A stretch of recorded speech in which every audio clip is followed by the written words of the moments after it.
So what's up? It's another installment of the Headspace Conversations, chopping up the most important topics in South African hip-hop. It's still your brother VJ, and today I got a special friend.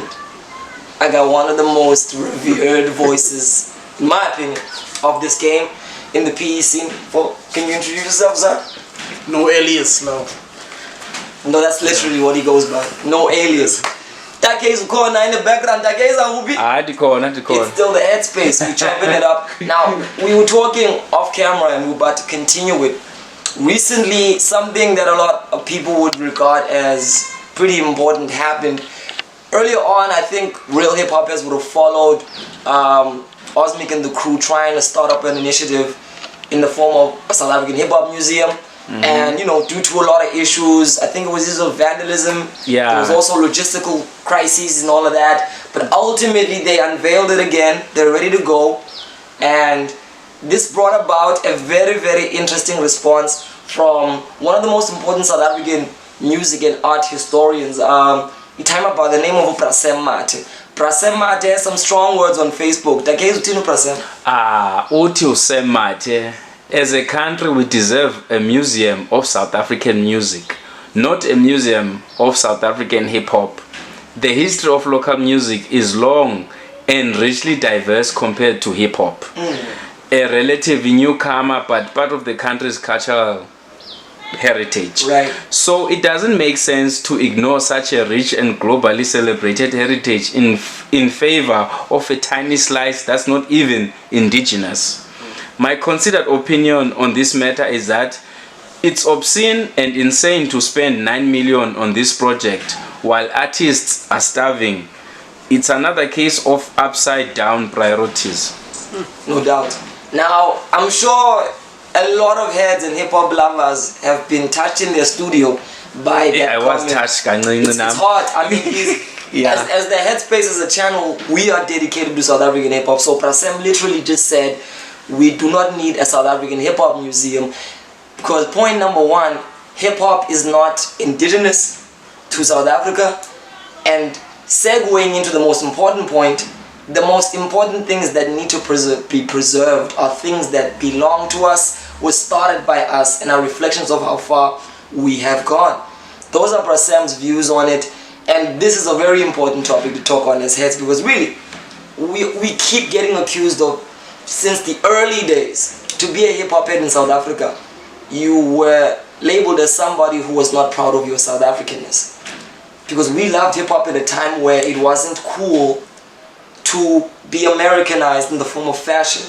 Now we live in a different world. We live in a world where AMA 2000, the culture of the internet, the hype beast thing, street culture.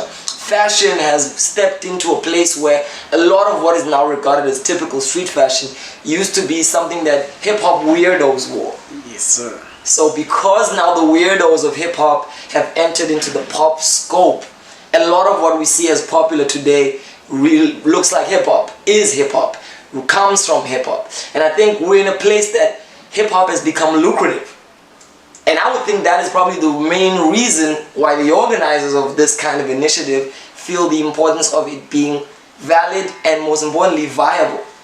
You start a museum for fucking 9 million? 9 million, bro. You know that this is going to be something that's not only going to be culturally significant, but you want to generate some sort of revenue. And because hip-hop is pop culture, the revenue aspect has become very important. Are we going? Yeah. Okay. The revenue aspect has become very, very important to consider. But now Prasem brings about crucial issues as well. He says we are starting a hip-hop museum at the expense of the general art and music culture of South Africa. And that's what it is. To alienate hip-hop is to literally cut and sever the rest of the rich culture of music and history that South Africa has. What do you think about that? Personally, I still feel like hip-hop in SA is still a small market now. It's not as big, for example, as Afro-pop and gospel. Yeah. Those genres, they make a lot of money now. Yeah. Hip hop, I think hip hop only became famous Around about 2000 and I don't know 2010 episode Yeah, Africa, now. 10. Yeah. 10. Then it was a fashionable thing. Like, Picking up steam. you know. But prior to that, I think hip hop was always seen as this underground thing, and the hype session was like, even the sound here, it was not the popular sound that was for the mainstream consumption now. Yes. But nowadays, it's lucrative. So you would say it's about 10 years old. It's been only popular for in terms of popularity. But otherwise, it's been in existence since for English elite. Yeah, but it's a small market still up in South Africa now. So I slightly, even though the good feelings is I'm about what Prasem actually said because of, I mean, you're a hip hop head, I'm a hip hop head, but there's merit into what he said now. Okay. Definitely, I agree too. And I wanted you to touch on what you said about actually what is a museum? What is the function of a museum? Yenzu, why do we make museums? A museum is a preservation site for cultural artifacts. It helps the story continue because the nature of a story is to fade away. Yeah. And in order for any story to be maintained, you need effort, you need archiving, you need ways to preserve the narrative forward. And what museums are, they are ways for cultures to preserve themselves. So Prasem is raising a very key issue. He's saying we need to preserve our South Africanness. Yes. Yeah. And hip hop is not a great reflection of South Africanness. We do not need a hip hop museum. We need a South African South African art and music museum. Yes. South Africa has one of the most rich jazz cultures, for instance. It goes beyond Hugh Masekela. A lot of people don't know how globally revered South African jazz is for playing a major pivotal role in the evolution of jazz as an art form, in the protest of black music, in the expression of revolution, life and culture. South Africa has been one of those countries that have been at a pivotal position in determining history. Even the way we stepped into the new South Africa was a decision made by global influence. South Africa was a country in the middle of Europe and in the middle of the East and in the middle of the African dialogue. We were a country where you could make a switch like this just because of socio-economic reasons. You decide to free one man and change a whole dynamic. So these are things that are important for younger hip-hop heads to understand as well, because I think not just as hip-hop heads, when you like something you tend to overstate its importance in the world. That's very true. And you tend to think it's the most important thing in general. That's very And true. you forget that it's only the most important thing to you and people like you. So I think for me it's a clear instance of that, in my opinion, with the initiative of the South African Hip Hop Museum. I feel like it is not even that much of a great money-making opportunity if you look at it. I'm sorry to be a doomsday prophet, but I really do feel like it wouldn't work. It wouldn't work because if we look at the stats, everyday South Africans are not committed to hip-hop. They might like the odd hip-hop song if it relates to their dance music sensibilities. Look at every rap song that has ever charted the charts in South Africa. It has been pop appeal. Yes. Not the fundamental rap orientation that hip-hop heads kind of linger for. It has been something that takes what the other branch of culture and the other aspect of musical influences kind of foster. So I really think if you're starting a museum, who's gonna come in there every day? These are a couple of stories about a couple of people in a couple of places. They do not depict the general country as a whole. And I think museums are spaces that need that kind of mass need. They need to come from a need to preserve a culture important to the people in general, not just a certain demographic. Because if museums could just be created in the name of any niche, then we would have some kind of South African museum.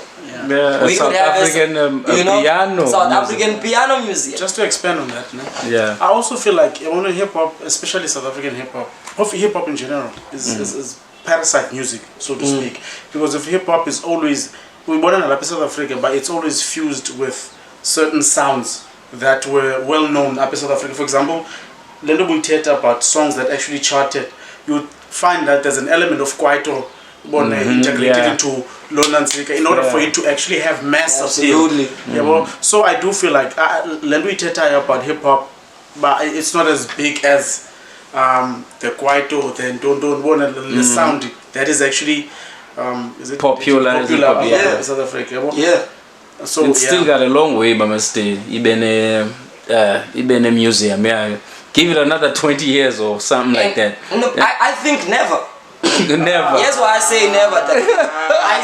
Here's why I say never. No, let's talk about this. I say never because, again, so let's backtrack and go into the origins of hip hop real fast. Because hip hop is an American phenomenon, sprouting out of the inner city, from the underground, from people who suffered, mainly people of color.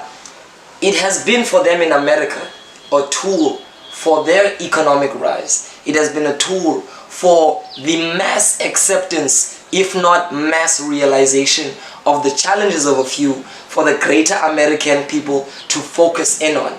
In America, they have won that victory. Steve Stout calls it the tanning of America, that the whiteness of America is slowly being turned black culturally through hip-hop culture. White kids dress, talk, and act like a certain demographic of people who were actually under the plight of white supremacy. Remember, when hip-hop was starting to really become popular, it was a little annoying scratch in the collar of great white businessmen. So as a result, even when the decision to make hip-hop corporate was done, white supremacists, white structure, white power structure in America needed to find a way for it to work for them. So black culture, the culture of the people who used to be or who still are being under this yoke of white power, is being used to benefit this same hierarchy. A hip-hop museum, as we know exists in America, is important because there it's a political statement. There it speaks for the whole country. There hip-hop culture is a part of American culture. Here it is a window we looked into to relate to our own experience. So I feel like to take a perspective that was solely based on the mirror image of oppression and struggle and to relate to these themes of how they express themselves and to truly channel it into where we are is a bit naive, because although we might appropriate as freely as we can, everybody has the right to be influenced by anything they want to be influenced by. However, the origins of something matter. They matter in this sense. When you are influenced by something and you want to take it to the level of practicing it, you better goddamn well show acknowledgement for who started it and why they started it. Because wherever you take it, this is a conversation, we're putting it out there. I mean, I'm not anybody who disputes this. If you want to take something forward, you must in some way acknowledge the predecessors. We've had many instances, even in fashion, where people have taken aspects of South African tribal print. Yes. Or remember the huge Louis Vuitton scandal with the Sesotho. To Sesotho, Ingubo. yeah. And how they took and appropriated that without acknowledging the people. And thousands of other examples. That's where appropriation becomes wrong. If we want to take something, acknowledge it. And here we are. We took hip-hop, we acknowledged where it came from, we twisted it around, we made it our own. We are rapping in vernac. We are something that if an African American would come, they'd feel familiar and yet still feel refreshed. But it still doesn't put us in a position where we can truly say hip-hop is part of our South African experience. Okay, let me ask you a question now. Which genre of music, a specific genre of music that you feel Upper South Africa deserves to have a museum? But like Mate says mostly, he says there should be a South African music museum. So in general. Yeah, in In general, not necessarily one genre. Exactly. Yeah. Because we know South African history was fragmented again by these white dimensional lines that created Bantustan separations. And I feel like this is a very Bantustan approach from the organizers. It's literally the way that the white power structure used to say, oh, you're Sesotho, oh, you Chivenda.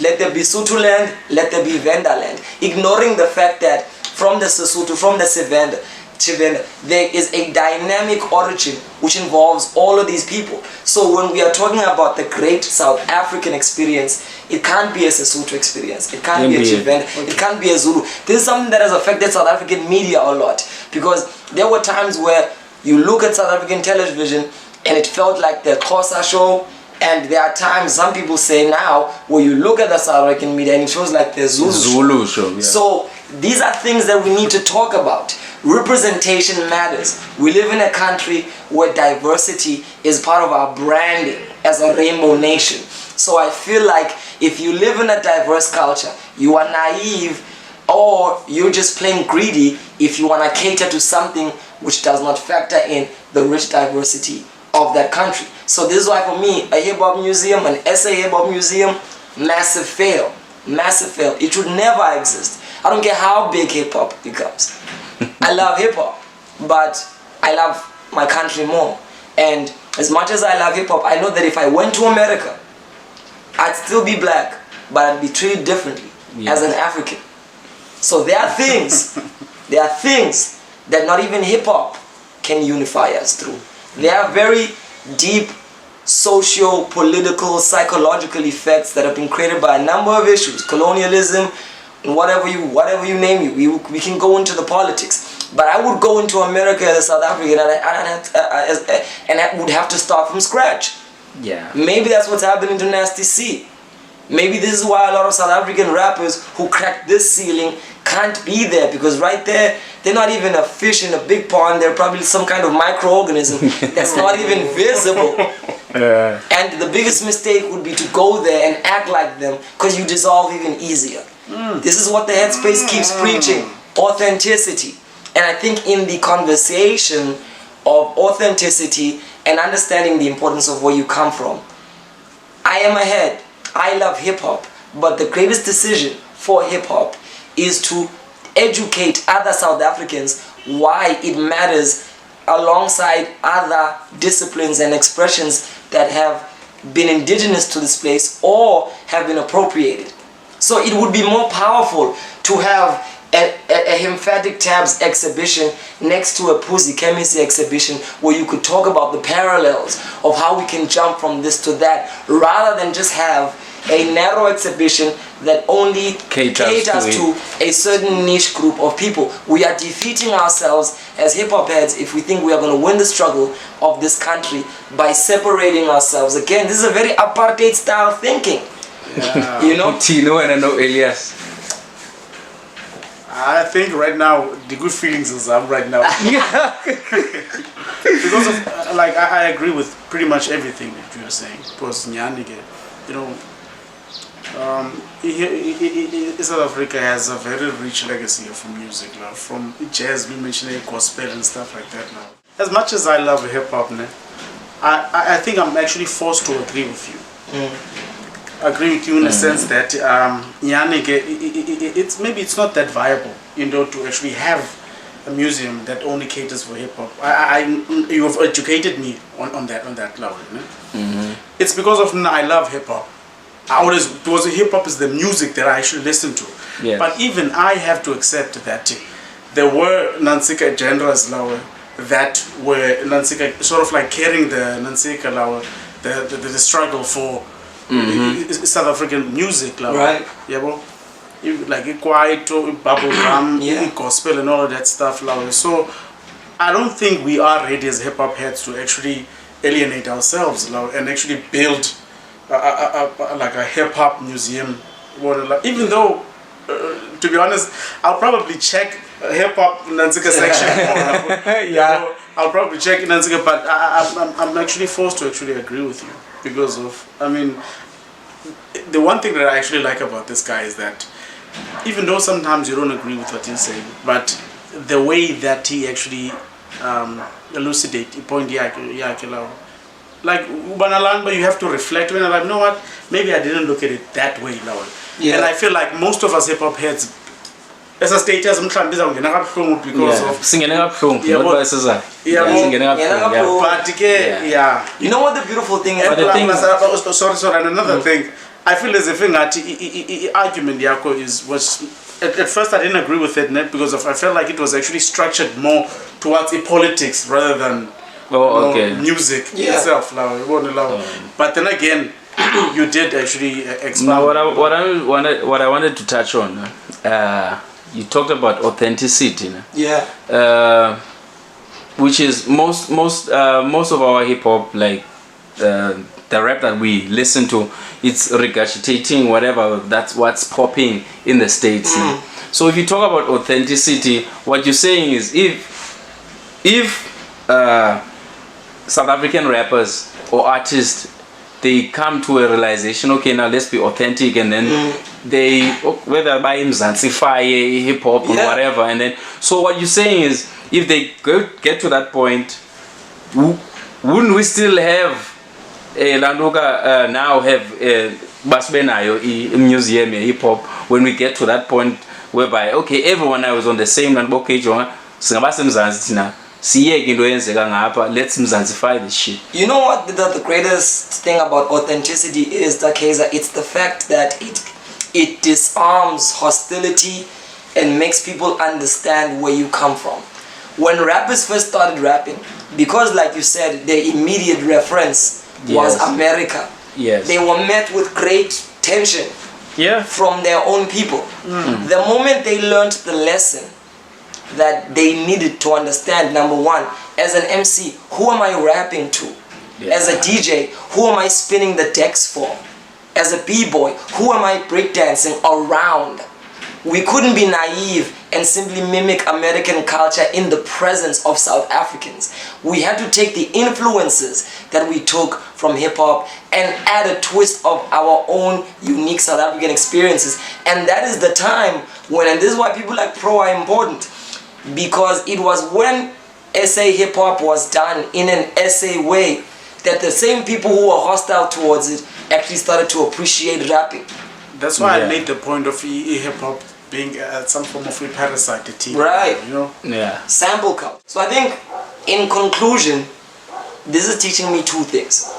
It's teaching me that South African hip-hop heads need to learn how to integrate themselves as part of the general larger South African community in order for us to truly make hip-hop ours in the most important sense possible, culturally and in ways where the aesthetic and the approach really acknowledges South African history. That's the first lesson I'm learning. And then the second lesson I'm learning is that the people who are in charge or are influential in making hip-hop corporately viable seem to not care about hip-hop, but they now care about the bottom line.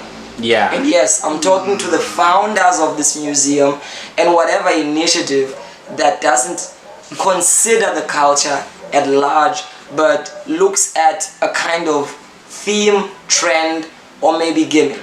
And if you think about it, the 9 million could have done what for The 9 million could have contributed towards helping diversify the hip-hop market. This was Yes. the other reason.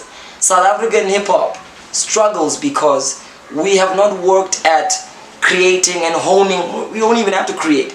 We have not worked at honing into every audience to help rappers that are not in the mainstream category have viable audiences and shows to give them revenue. Hip-hop has lyricists. Hip-hop has humorous rappers. Hip-hop, we know there are different kinds of hip-hop. What makes America powerful is that it's large enough of an empire where To cater for. any kind of Yeah. artist can make it and keep on really processing the making it of their art. Here, you could be a certain kind of lyricist, gifted in your skill, But because this general South African music industry does not invest in developing those audiences, and I say developing, not creating, the audiences exist. Yeah, they exist. There are enough people who would fill a room to see Landmark as much as they'd fill a room to see AKA. Yeah. There are people who would fill a room to see all of the artists we've reviewed in every aspect they come from.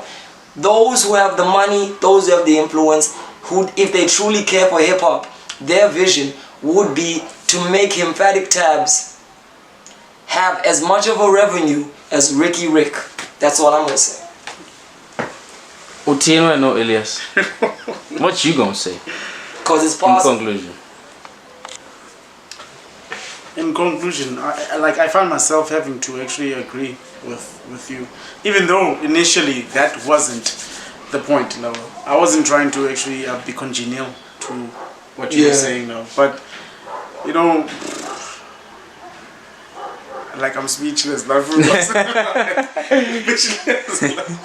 Yeah. speechless, like, because of honestly, I truly love hip hop. And anything that actually celebrates hip hop, Hip-hop, especially yeah. South African hip hop, and ibeke larger scale, law, I'm for it, law. But at the same time, I agree with you. It shouldn't be at the expense of other genres of music and stuff like that.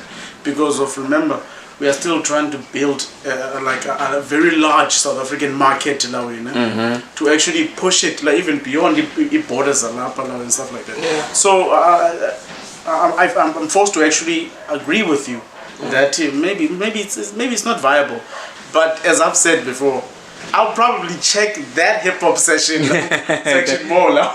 Oh, yeah, But, okay. yeah. Now on my end, going back to maybe we didn't get into like phakathi kulo way, but let the demographic of hip hop, like hip hop heads in upper South Africa, we like what we could say about 15%. Probably. Yeah, And that- probably. And that sounds like a generous. And yeah, estimate. yeah. Probably less. Now. Yeah, Yeah. it probably less so really the viability of a hip hop museum and revenue as our like really. Yeah, let me see yeah. to- So Something shady about that 9 million. That's all I gotta say. So that 9 million should have. Something shady about where it might really go. But yeah, But No, do you the- have any yeah. specifics when as to how you would have used that 9 mil? I would I think we've already. Didn't we touch on it? Like creating that those viable markets for these different aspects of How? different MCs. the Creating platforms for. the headspace exists for that reason. The beautiful thing about the United States of America is that they are good at creating platforms that talk about something to make you want to Actually, understand it. yeah. Even if you're not interested in it. You watch and you sit down and you watch how they analyze basketball. You might not be a fan, but they'll go into basketball so broadly with so many different trusted sources, dedicating so many platforms to it, that you might not really be a fan of basketball, but you walk away educated about basketball. We do not have platforms Okay. that there to educate people on the different aspects of the culture, on the different kinds of rappers that exist, on how far South African hip hop has gone. I'm thoroughly disappointed that all the people who have influence in our hip hop space keep closing themselves into their niches. If you're the fashion guy and the trendy trapper, you talk to your people. If you're this kind of person, you talk to your people. America is powerful because they realized that you could have all these different spaces by catering to them, but also by making sure that they grow holistically. I thought Slicker and Life would be a platform like that. I thought many other platforms would be a platform like that, but I feel like we've only seen monotony. We haven't seen them. It feels like they rely on pop culture to tell them which artists to interview, which artists to put on a pedestal. They are not doing the educating. If everybody likes A. Reese, Then let's do something about A. Reese. And this is that mentality has to change. If hip hop heads had the mentality of saying, let's learn how to put people on. Yeah, put people on. And that's what the headspace is about. Yeah, put people on. we're sleeping on someone. Tell us about Tell us about. Put people on, because I Yeah. feel like everybody who's practicing right now at their level has something to prove, has something to offer. And if you knew how to speak about them, if you knew how to sell them to people who are not interested about them, you could at least give those people an appreciation for them. Might not always go immediately to their pockets, but at least somebody who listens to Kom will understand ukuthi uzikhipha ngalo lymphatic taps. So Yeah. this kind of discourse, the dialogue, is what platforms like the Headspace are there for. So shameless plugging all the way. This has been the Headspace. This has been another conversation. This is VJ, guided by the spirit of DMX today. What? Shout outs to No Elias. Shout out. Elias. Hopefully on the next one we won't be speechless. I feel like I was a little bit outside my depth now on this one now, because of Nandi Ichonge from a very emotional Nansika point of view, whereas he actually broke it down in a much more logical and I think Shout outs. next time I'll be prepared. It's hip hop all the way. Yeah. Boom.